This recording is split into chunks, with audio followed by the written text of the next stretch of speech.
A courthouse, a pair of clippers. A bald veteran left trembling until the judge walked in and everything changed. The morning air in downtown Little Rock was heavy, thick with the kind of heat only the South knows. It clung to the skin, pressed, on the shoulders, made people tired before the day even began. But Danielle Hayes walked through it like she was back on duty. Steady, focused, her summons folded in one hand, her veteran ID clipped to her bag, her locks pulled into a clean ponytail.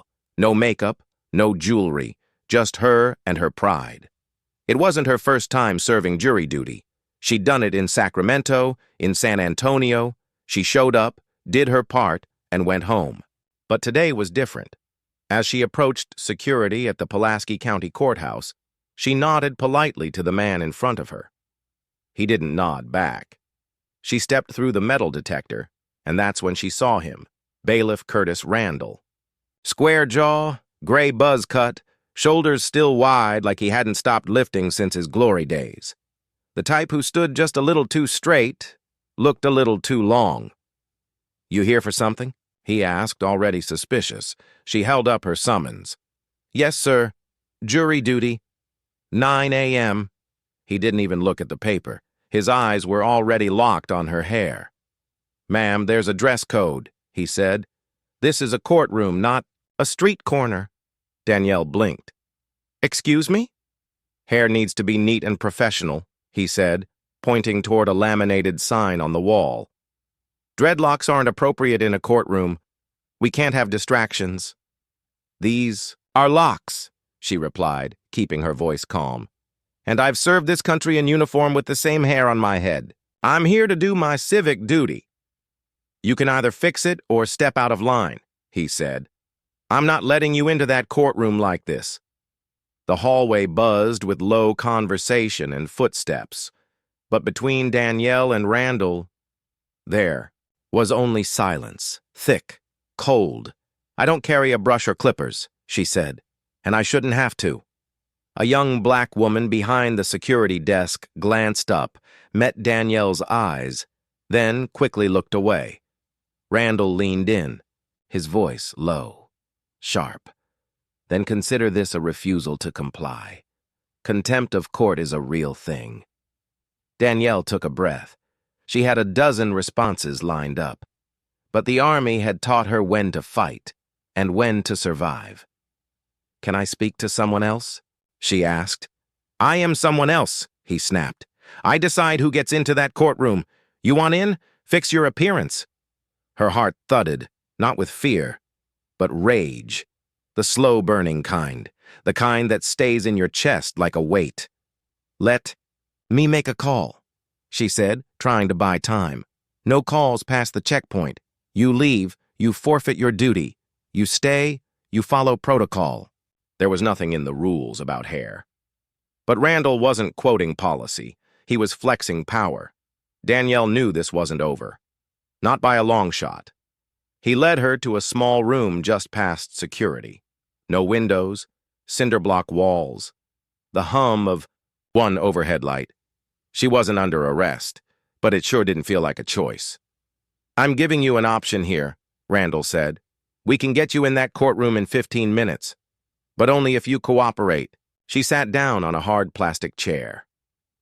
"You still haven't explained how my hair is a problem." "It's not personal," he said. "It's about decorum." "Is that right?" she asked. He shrugged like it wasn't worth the energy, then pulled out a pair of clippers from a drawer, flipped them on. The buzz filled the room. "You want me to let you cut my hair?" she said slowly. "Because you've decided it's unprofessional." "I didn't decide anything. The court has standards." "You saying if a white woman came in here with a messy bun, she'd be turned away too?" He didn't answer. She stared at him. "I did 2 tours in Iraq. Sandstorms. Mortar fire. I've heard worse than what you're thinking right now, and not one of those men tried to take this from me." "Are you going to comply, or am I writing this up?" Danielle looked at the door. She thought about walking out, letting this whole place choke on its own shame. But something inside her wouldn't let her leave. "I'll remember this," she said. "You can remember whatever you want," he replied. "Sit down." She did, hands in her lap, fingers trembling, eyes fixed straight ahead. "This isn't compliance," she said. "This is survival." He didn't flinch, just stepped forward. The buzz got louder. Each pass of the clippers through, her hair felt like a theft. Strands fell to the floor like pieces of herself. She didn't cry, didn't look in a mirror, didn't need to. She already knew what she'd see.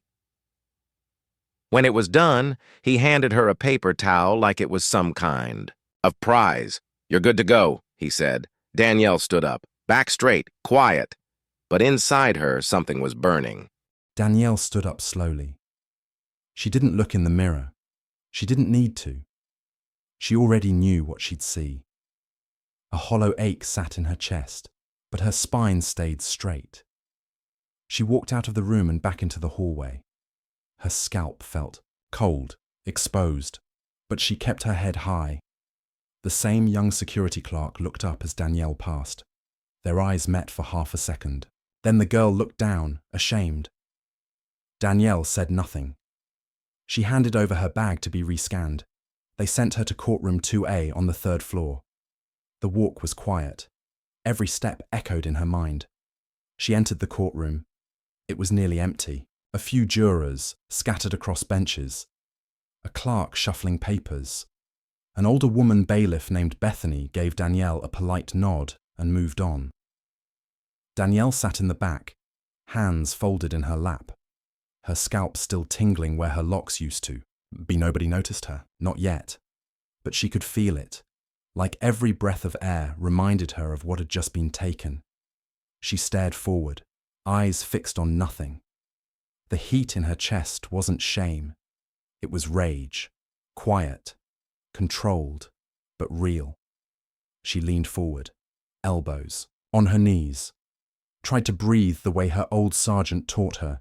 Deep inhale, slow exhale, stay calm, stay focused. Across the courtroom, the side door opened. Curtis Randall walked in, out of uniform now, wearing a plain grey button-up, holding a coffee cup, acting like he hadn't just stripped a woman of her dignity 30 minutes earlier. He scanned the room, and for a split second, he saw her. Their eyes locked. Then he looked away. Danielle's fists tightened, but she didn't move, didn't speak, not yet, because this wasn't over. A few minutes passed. A clerk stepped into the room. "We're just waiting on the judge, folks," she said. "She's on her way. Got caught behind an accident on I-30. A few jurors nodded, scrolling on their phones. Curtis stood near the bench, hands in his pockets, calm on the outside. But Danielle could see it, the way he shifted his weight, the way he avoided looking her way. He knew something was coming.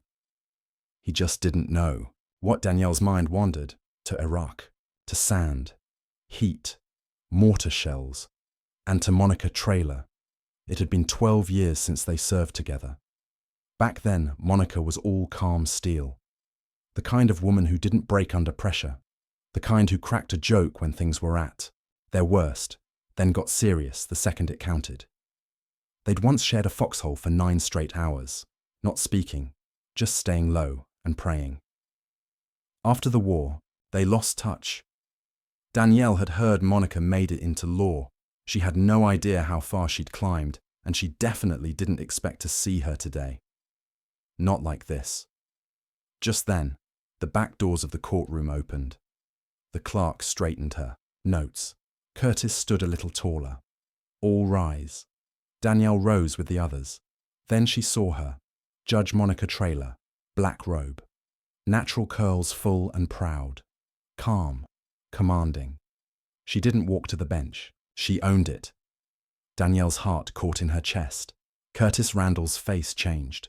Not recognition. Not yet. Just confusion. A twitch in the brow. A half step back. Monica sat. Adjusted the mic. Looked toward the jury box. Then her eyes scanned. The gallery. They found Danielle and froze, her mouth parted, Her posture stiffened. Her eyes dropped to Danielle's shaved head. Then they moved to Randall. Everything changed, but she didn't speak. Not yet. She cleared her throat. We'll begin with a few procedural matters. Juror selection will start in 20 minutes. She tapped the gavel. Danielle sat down. But something in that room had already shifted, and Curtis Randall was about to feel it. Judge Monica Traylor sat upright at the bench, calm, composed. But her eyes told another story. She glanced at Danielle, then at Randall. Her fingers laced together tightly. The silence in the courtroom thickened. Then finally, she spoke. "Before we proceed," she said, her voice steady, "I need to address something." The clerk looked up from her laptop. A few jurors exchanged glances. "I recognize a face in the gallery today," Monica continued. "Sergeant Danielle Hayes, retired. A fellow soldier I had the honor of serving with overseas." Heads turned. Danielle sat perfectly still. She served with distinction. 2 deployments, medals for bravery. And she is one of the reasons I came back home in one piece. Monica paused, then added, "We haven't spoken in years. But I know her. I know her strength." Curtis Randall shifted at the wall, sweat now visible near his collar. Monica let the silence stretch. "And yet," she continued, her voice sharp now, "when I saw her this morning, I knew something was wrong. Instantly." She looked back at Danielle, then at Randall. "I've known Danielle for over a decade, and not once have I ever seen her without her locks. This isn't just a hairstyle, it's identity, it's history, it's dignity." She turned to Randall. "Mr." Randall approached the bench. He hesitated, then walked forward, his steps slow, deliberate. "I understand there was an incident this morning at security," she said. Randall cleared his throat. "Judge, I was following procedure. We've had issues with distractions in the courtroom. I asked her to make an adjustment." "You asked her," Monica interrupted, "to shave her head." Randall froze. "You brought clippers to a black woman's hair, a veteran, a juror, and you did it in the name of decorum." I didn't mean to offend." "Let me be clear," she said, her voice unwavering. "You didn't just offend someone. You humiliated her. You erased a part of her before she even sat down." He looked pale, cornered.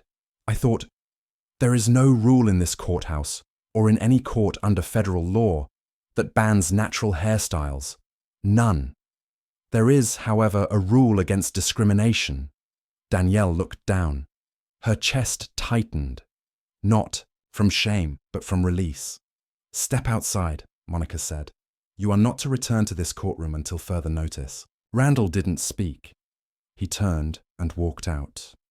Slower than he came in. Smaller than the badge on his chest. Monica faced the gallery again. "I apologize. To everyone here. Especially to Sergeant Hayes. What happened today should never happen. To anyone. Not here. Not anywhere." She looked at Danielle, and for the first time she smiled. Just a little. But it said everything. Danielle breathed in slowly. She didn't need to say a word, but now she knew. This wasn't just about her anymore. After Randall was escorted out, the courtroom didn't return to normal. Not really. People whispered, shifted in their seats, unsure what to say, unsure what they'd just witnessed. Judge Traylor sat silently for a moment, her fingers laced, her eyes steady.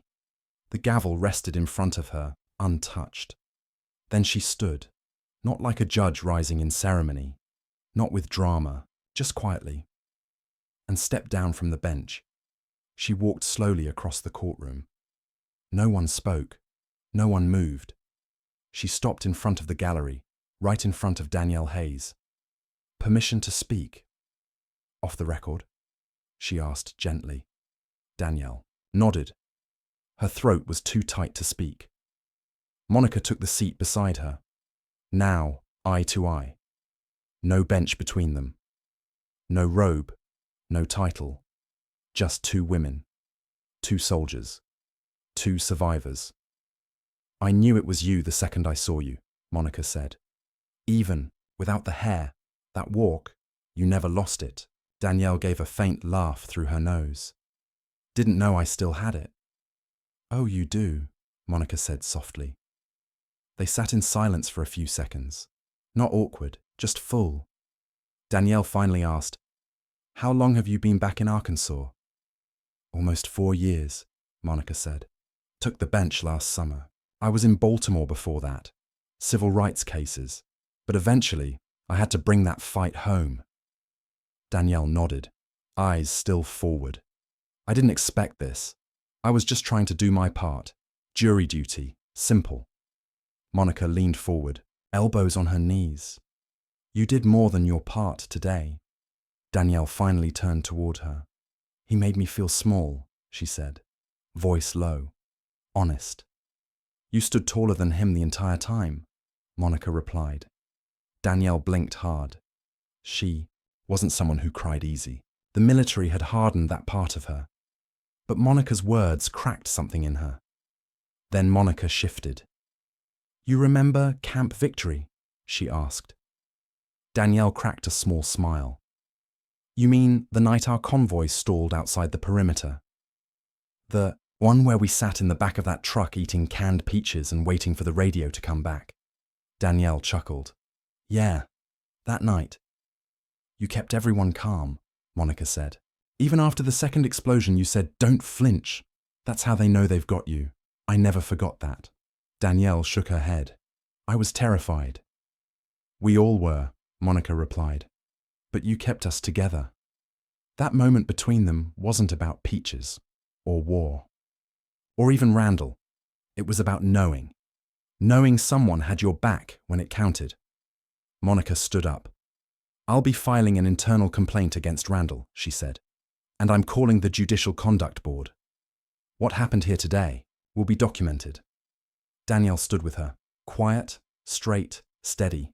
"Thank you," she said. Monica nodded. And for a second, it was like they were back in uniform. Different ranks, different roles, same side. But Monica wasn't finished. She was just getting started. Monica returned to chambers without wasting a second. She opened the courthouse HR portal and filed the complaint herself. Not a short summary, not a soft warning. She documented every detail, minute by minute. She named names. She attached footage from courtroom security. Footage that showed Danielle's shaved head, Randall's approach to the bench, Monica's public reprimand. Then she picked up the phone. She called the Office of Judicial Conduct, then the local press liaison, then her own supervising judge. She didn't ask permission. She didn't flinch. She knew the backlash would come. It always did. But silence wasn't an option. By the time she returned to the bench, word had already started to spread. The gallery was more full now. Some people came back from break looking nervous. Others looked curious, and a few sat up straighter, like they were watching something rare. Justice in real time. Danielle was still in the back row. She didn't speak. She didn't move. She didn't need to. Her presence said everything. Monica tapped the mic. "I want to speak to all of you," she said. "Jurors, staff, officers of the court, just for a moment." The room settled. "There are moments in this job," she continued, "when procedure must pause for principle." She looked across the room. "This morning a woman walked into this building ready to serve. She brought with her a record of honor, military service, quiet dignity, and she was met with humiliation. Not by accident, not through confusion, but through the misuse of authority." Silence. You may think that's someone else's problem. You may think it was just one bad actor, but I want to be very clear. Systems are shaped by what we tolerate, and what we tolerate becomes what we are. In the third row, a juror looked down at her lap. A few others held their breath. This courthouse doesn't belong to men in uniforms, or judges in robes, or clerks behind glass. It belongs to every person who walks inside seeking justice. And it damn sure belongs to Danielle Hayes. Danielle looked up, her mouth tight, holding back something deeper. Monica continued. You don't need a gavel to make change. Sometimes all it takes is someone refusing to walk away quietly. She paused. And before we begin today's case, let me make one thing clear to everyone here.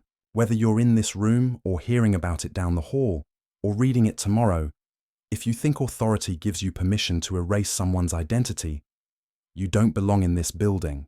You're not protecting the law. You're poisoning it. The room was still, not out of fear, out of reverence. A few heads nodded, some subtle, some firm. Monica sat back in her chair. Now, she said, let's proceed. The clerk began calling jurors. Danielle didn't move from her seat, but she didn't need to. Everyone saw her now, for who she was, for what she had endured, and for what she stood through. Silently, firmly. Back in the security office, Curtis Randall sat at a desk. In front of him, a disciplinary form, temporary administrative leave pending investigation. He stared at it, blank. The same man who saw himself as a gatekeeper, now waiting outside the very gate he once guarded. But even as he walked out, it wasn't about Randall anymore. It was about who would step up next, because silence had never protected anyone. Danielle didn't speak to the media. She didn't post about it online. She didn't need a trending hashtag to feel seen. What mattered had already happened in that courtroom, in front of strangers, in front of Monica. She completed her jury duty. Every morning that week, she walked into that courthouse, head high, bald, uncovered, unapologetic. No one dared stop her, not anymore. The same young security clerk, the one who looked away when it all began, offered Danielle a quiet good morning on day 2. By day 4, they exchanged a simple nod. No speech, no drama, just small human respect. And sometimes that's enough to start something better. Word about Randall spread fast. His leave became permanent within the month. An internal investigation confirmed what everyone already knew. It wasn't about hair. It was about control, bias, weaponized under the mask of order. He didn't just lose his job. He lost the benefit of silence. His name now carried weight, but not the kind he wanted. Monica Traylor faced pushback. Of course she did. Judges always do when they make waves. There were calls, emails, whispers about overstepping, but she didn't back down. She filed a formal proposal to revise the courthouse's conduct guidelines, to explicitly ban discrimination against natural hairstyles, to require racial sensitivity training for all courtroom staff. It passed unanimously. Danielle never asked for recognition, but one day a letter arrived, handwritten, signed by Judge Monica Traylor. Some fights are loud, some are quiet. Yours was quiet, but it echoed all the way to the bench. Thank you for standing anyway. She kept that letter tucked inside her bookshelf, right next to her folded flag and her discharge papers. A few months later, she was invited to speak at a veterans panel at a community college in Conway. She almost declined, but something pulled her there. She stood in front of a room full of young faces, some in hoodies, some fresh out of basic training, some just looking for direction, and she told them the story. She didn't cry. She told the truth. At the end, a young woman with short braids raised her hand. "What made you stay?" she asked. "After he cut your hair?" Danielle paused, then said, "Because walking away doesn't always keep you whole. Sometimes standing still, quiet, bald, angry, makes them look at themselves. And that's when the real change starts." A hush fell over the room. Later, a professor approached her. "You ever thought about teaching?" he asked. Danielle just smiled. Because the truth is, most stories like this don't make headlines. They don't trend. They fade, but they matter. Because they're real. Because they happen every day.